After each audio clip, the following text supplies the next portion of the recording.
Assalamualaikum warahmatullahi wabarakatuh. Selamat sore saudara. Kembali Jawa Barat hari ini hadir ke hadapan Anda di edisi 9 Desember 2022. Sejumlah informasi yang telah tim redaksi kami siapkan untuk Anda diantaranya. BNPT menyebutkan motif pelaku bom bunuh diri adalah kebencian kepada aparat.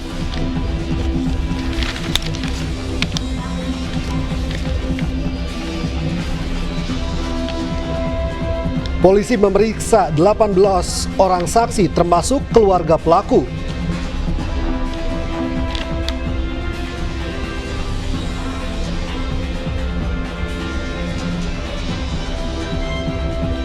Jokowi memberikan bantuan renovasi rumah tahap pertama kepada 8.100 warga terdampak gempa Cianjur.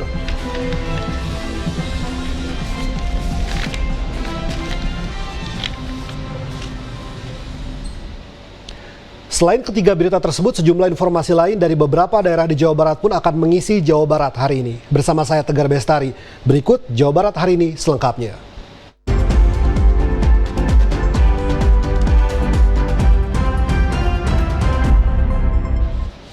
Informasi pertama datang dari informasi bom bunuh diri bahwasannya aparat kepolisian bekerja sama dengan Badan Nasional Penanggulangan Terorisme terus melakukan pengembangan pasca teror bom di Mapolsek Astana Anyar.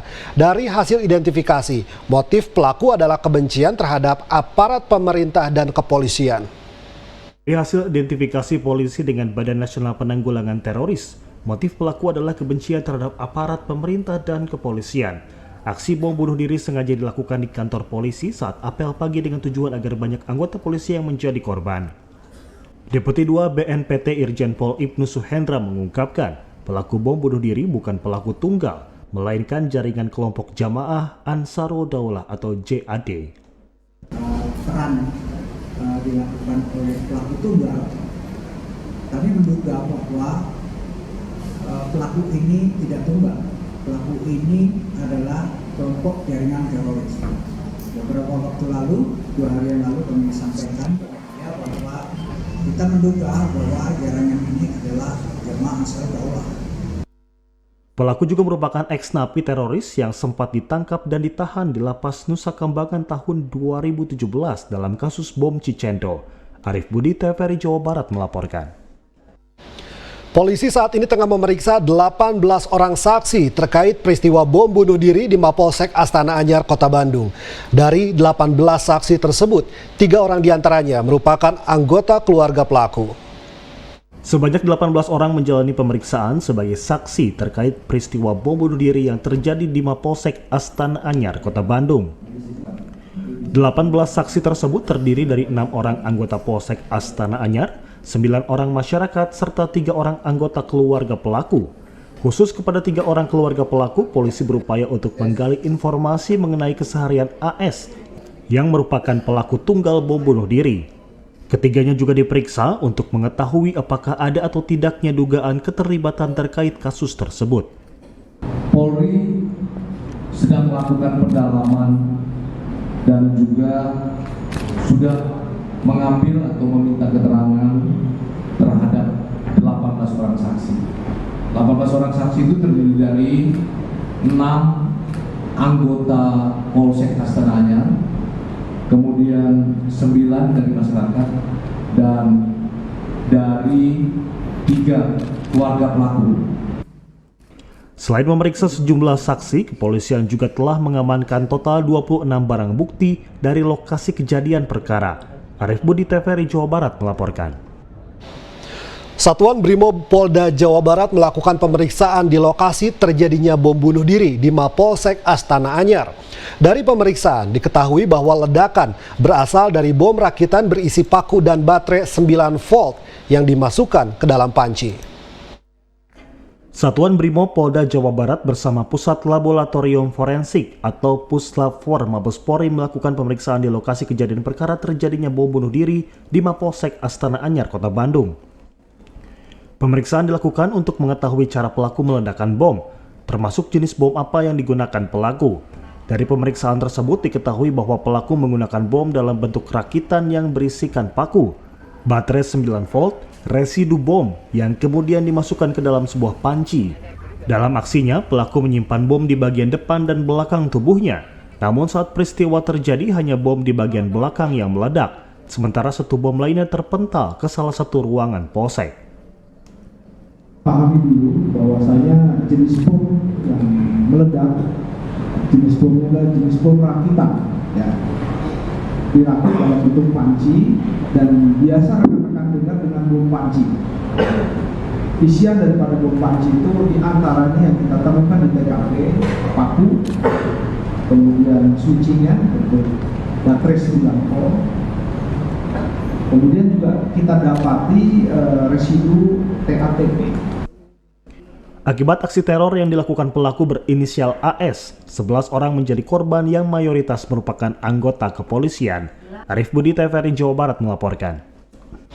Polri memberikan penghargaan kenaikan pangkat luar biasa kepada anggota Polsek Astana Anyar Kota Bandung yang meninggal dunia akibat ledakan bom bunuh diri pada Rabu pagi. Selain kenaikan pangkat, keluarga korban juga mendapatkan santunan sebesar Rp544 juta. Kepolisian Republik Indonesia memberikan penghargaan kepada anggota Polsek Astana Anyar, Aibda Ahmad Sofian, yang menjadi korban meninggal dunia dalam aksi bom bunuh diri. Korban mendapat penghargaan kenaikan pangkat luar biasa dari sebelumnya Aibda menjadi Aibtu Anumerta. Selain penghargaan, keluarga korban juga mendapat santunan berupa uang sebesar Rp544 juta yang terdiri dari santunan risiko kematian khusus gugur, nilai tabungan asuransi serta beasiswa bagi anak almarhum.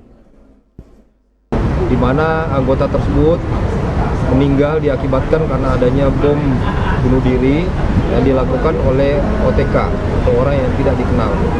Dengan meninggalnya almarhum, yang bersangkutan memang meninggal dalam keadaan tugas, sehingga dinaikkan pangkatnya setingkat dari Aibda menjadi Aibtu.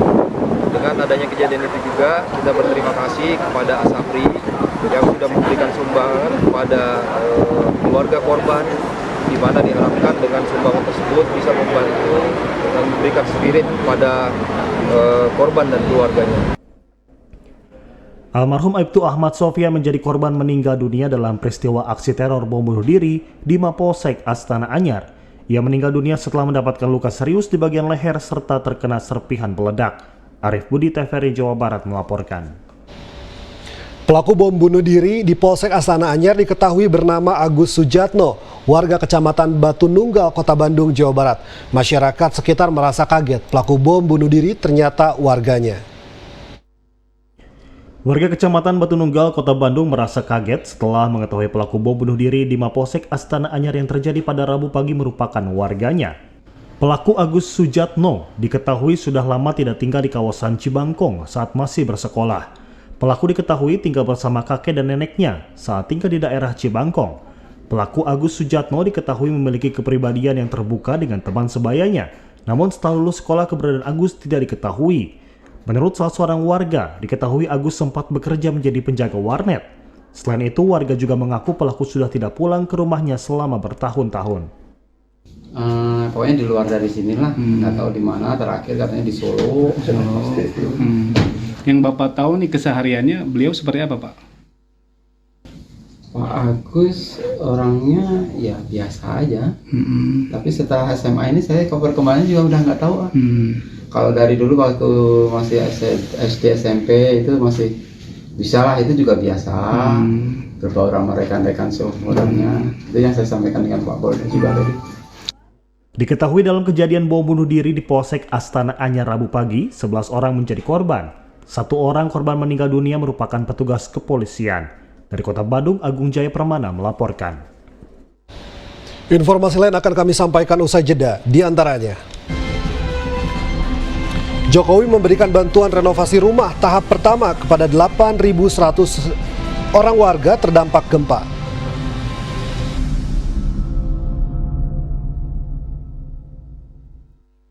Ayo, cegah stunting. Kunjungi bidan andalan Anda untuk merencanakan dan mengatur jarak kehamilan untuk tumbuh kembang buah hati yang optimal. Cegah stunting itu penting melalui perencanaan keluarga. Khawatir ber-KB? Tunda kehamilan dan raih cita-cita dengan Andalan FA. Andalan laktasi untuk ibu menyusui. Ber-KB itu mudah, andalan pilihan perempuan Indonesia.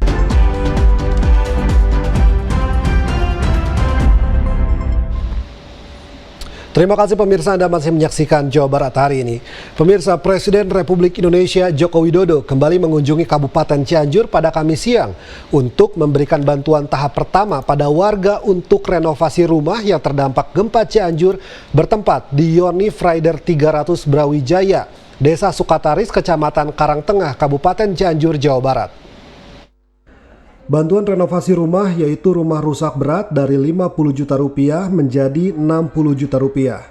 Rumah rusak sedang dari Rp25 menjadi Rp30 juta, sedangkan untuk rumah rusak ringan dari Rp10 juta menjadi Rp15 juta. Bantuan tahap pertama untuk renovasi rumah ini diberikan oleh Presiden Republik Indonesia Joko Widodo kepada 8.100 warga Cianjur yang rumahnya rusak akibat gempa. Presiden Joko Widodo langsung menyerahkan secara simbolis bantuan uang untuk memperbaiki rumah warga yang rusak berat, rusak sedang, dan rusak ringan akibat gempa bumi yang terjadi pada tanggal 21 November 2022 lalu. Dalam pidatonya, Jokowi meminta masyarakat agar mempergunakan uang bantuan tersebut benar-benar untuk memperbaiki rumah yang rusak. Presiden meminta agar masyarakat dapat mengambil uang bantuan ini secara bertahap dan digunakan sesuai kebutuhan untuk membeli bahan material bangunan. Dari Cianjur, Yoga Andika Putra melaporkan untuk TVRI Jawa Barat. Penanganan pasca gempa yang terjadi di Cianjur tidak saja dituntut peran aktif pemerintah, tetapi juga dituntut proaktif elemen masyarakat dalam membantu korban yang terdampak gempa. Gempa yang terjadi di Cianjur mengundang keprihatinan bagi berbagai elemen masyarakat. Bantuan terhadap korban terus berdatangan tidak saja dari pemerintah tetapi juga berbagai elemen masyarakat termasuk kalangan perguruan tinggi. Rektor IKIP Siliwangi, Eis Eti Rohayati menyatakan, pasca terjadinya gempa, pihak kampus melakukan upaya penggalangan dana dari mahasiswa maupun dosen untuk membantu korban yang terdampak gempa. Penggalangan dana tersebut nantinya akan disumbangkan langsung terhadap warga yang terdampak. Kami ada 2 kegiatan yang kami lakukan. Pertama, ada donasi yang dikumpulkan secara sukarela dari dosen dan mahasiswa. Itu nanti akan dikelola oleh mahasiswa untuk disampaikan ke yang terdampak bencana. Kemudian juga dari IKIP Siliwangi sendiri kebetulan ada program pengabdian dosen yang belum terrealisasikan dan tahun ini kami arahkan semuanya ke Cianjur.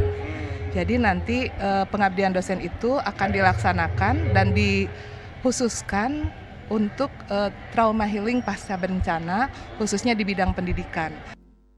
Eti Rohayati menambahkan, dalam pengembangan pendidikan selain peduli terhadap gempa, IKIP Siliwangi juga terus melakukan peningkatan mutu pendidikan, yaitu mengubah kurikulum dalam implementasi Merdeka Belajar Kampus Merdeka.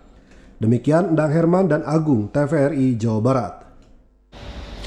Sementara itu, Gubernur Sumatera Barat Mahyeldi Ansyarullah resmi membuka Festival Budaya Urang Minang Baralek Gadang 2022 yang diselenggarakan di Kota Bandung, Jawa Barat pada Kamis malam.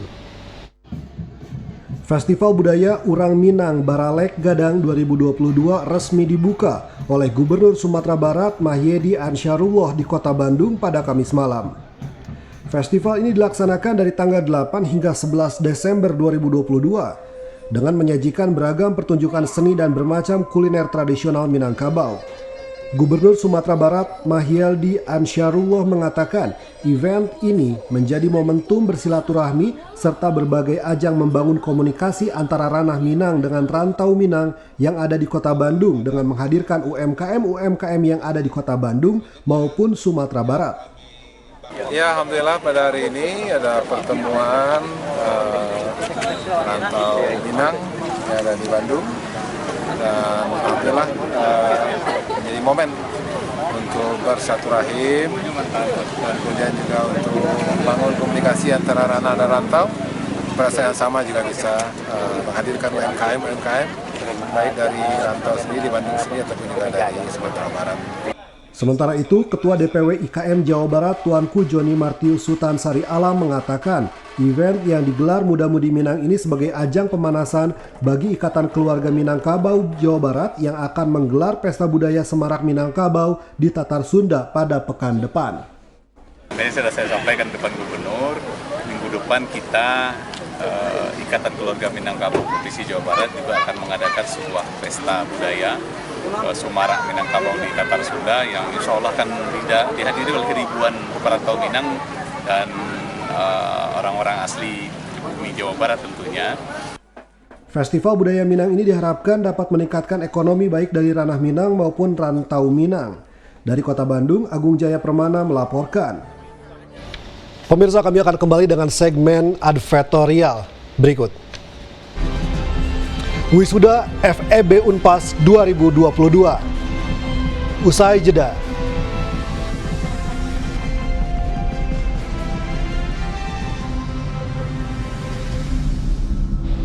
Pemirsa, sebanyak 337 lulusan Fakultas Ekonomi dan Bisnis FEB Universitas Pasundan kembali bisa mengikuti wisuda secara offline.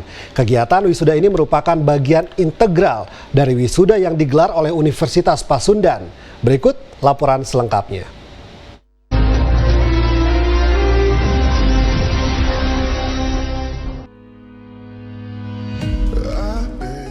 Untuk pertama kalinya pasca pandemi COVID-19, Fakultas Ekonomi dan Bisnis FEB Universitas Pasundan menggelar kegiatan wisuda secara offline. Kegiatan wisuda Fakultas Ekonomi dan Bisnis FEB Unpas ini merupakan bagian integral dari kegiatan wisuda yang digelar oleh Universitas Pasundan. Jumlah lulusan FEB Unpas yang mengikuti kegiatan wisuda kali ini sebanyak 337 lulusan. Mereka masing-masing berasal dari Prodi Akuntansi sebanyak 128 lulusan, Prodi Manajemen sebanyak 164 lulusan, serta Prodi Ekonomi Pembangunan sebanyak 45 lulusan.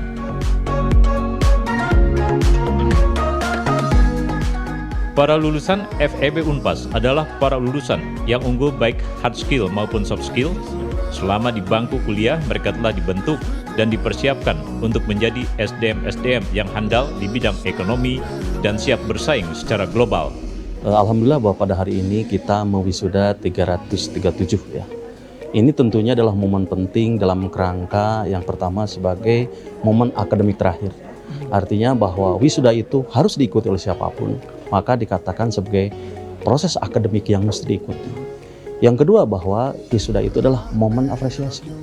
Artinya kita sebagai lembaga, kita sebagai sivitas akademika patut kiranya memberikan apresiasi dan penghargaan kepada mahasiswa-mahasiswa, terlebih khusus untuk mahasiswa yang berprestasi. Yang ketiga tentunya adalah momen rekognisi, artinya pengakuan masyarakat pada mahasiswa kita itu, bahwa Fakultas Ekonomi telah mewisuda sekian orang. Ini kegiatan ini bagian daripada rekognisi masyarakat.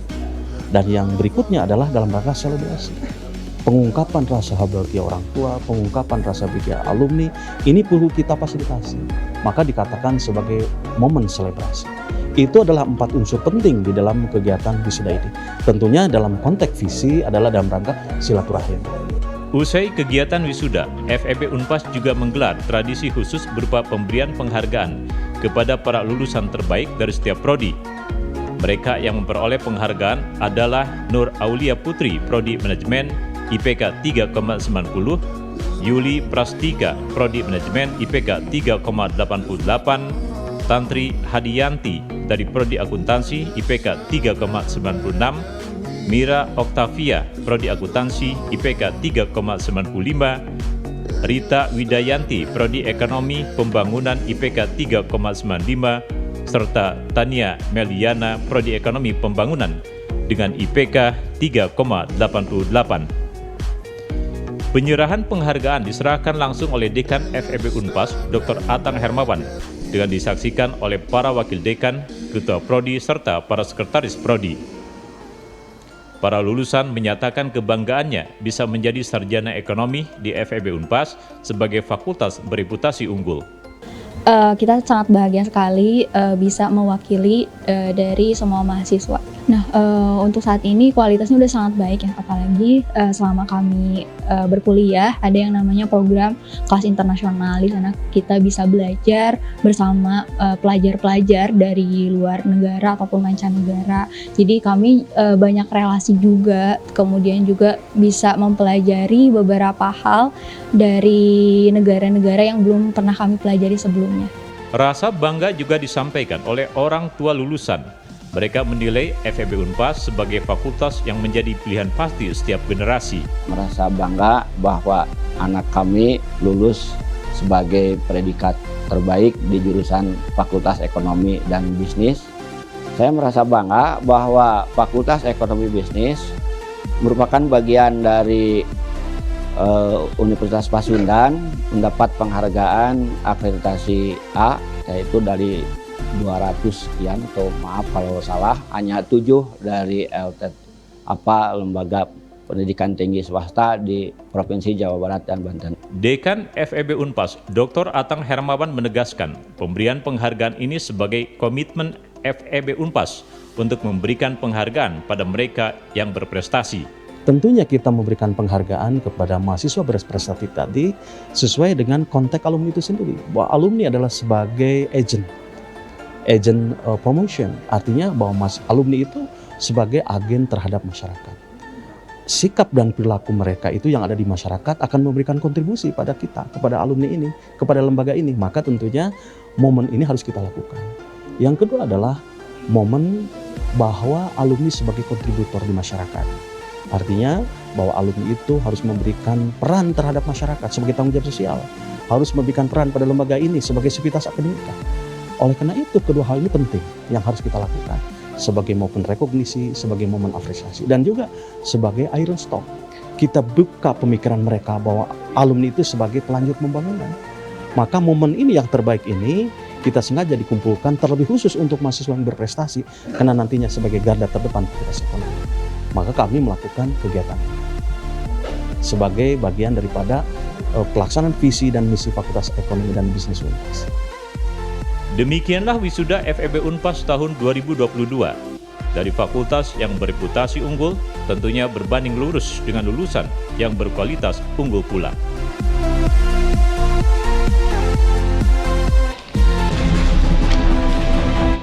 Ya pemirsa, kami akan kembali dengan info lainnya, diantaranya Hari Jadi Infanteri ke-74 menggelar berbagai event. Usai jeda.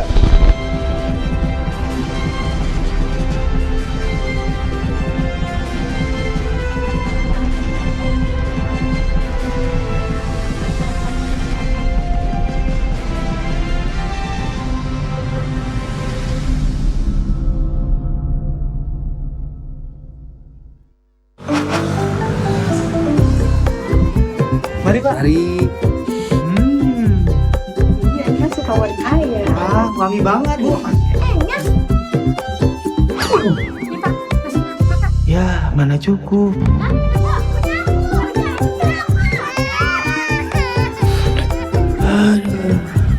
KB pria penting untuk perencanaan keluarga dan mencegah anak stunting. Pria ber-KB itu keren.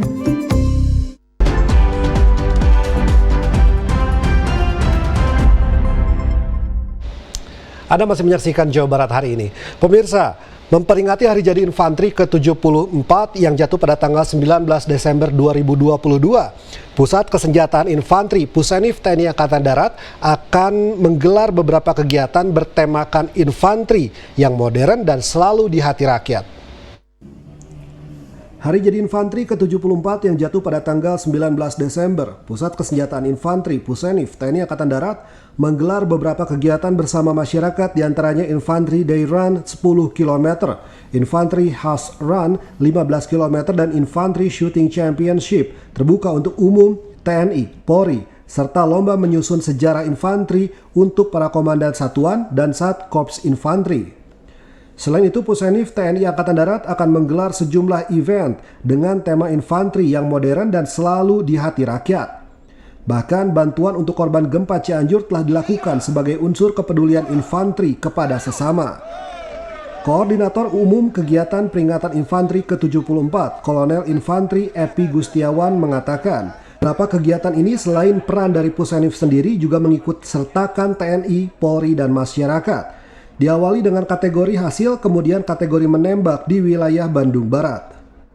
Nah, kegiatan kita yang pertama adalah terkait dengan HES yang waktu dekat akan kita laksanakan pada hari Jumat ini tanggal 9, dilanjut dengan kegiatan menembak, itu juga sama TNI, Polri termasuk sipil, dilanjut juga dengan kegiatan kita baksos yang kita laksanakan kemarin baru-baru kita laksanakan juga dalam rangka kegiatan di Cianjur.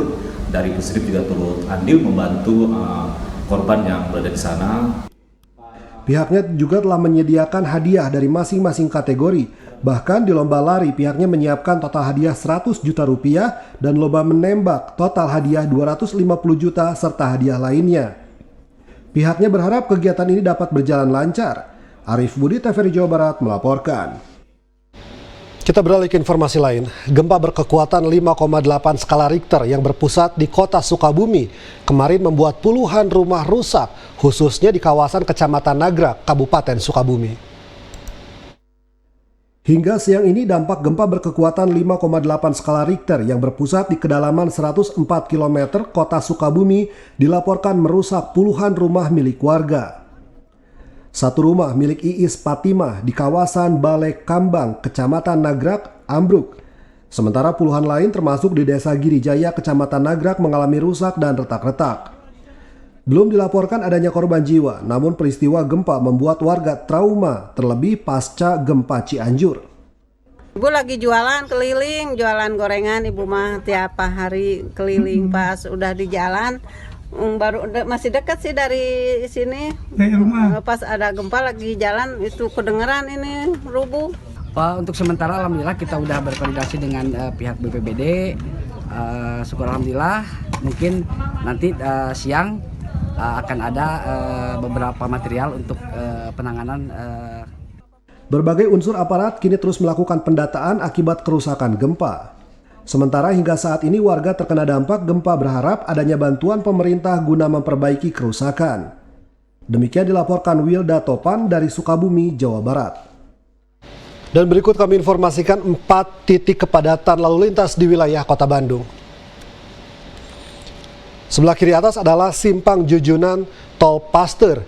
Begitu masuk ke wilayah Buah Batu ke arah Cimindi, di sana akan terlihat kepadatan yang sangat luar biasa. Selanjutnya Simpang Merdeka Jalan Aceh.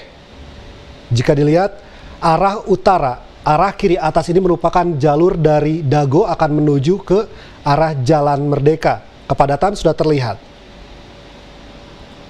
Selanjutnya ini merupakan Simpang Soekarno-Hatta Buah Batu yang merupakan salah satu simpang dengan lampu merah terlama di Kota Bandung, tampak ramai lancar. Dan ini adalah Simpang Soekarno-Hatta Gede Bage, sudah terlihat kepadatan dari arah Buah Batu. Ya, informasi tadi pemirsa, dan berikut kami sampaikan informasi terkait dengan perakiraan cuaca yang kami terima dari Badan Meteorologi, Klimatologi, dan Geofisika.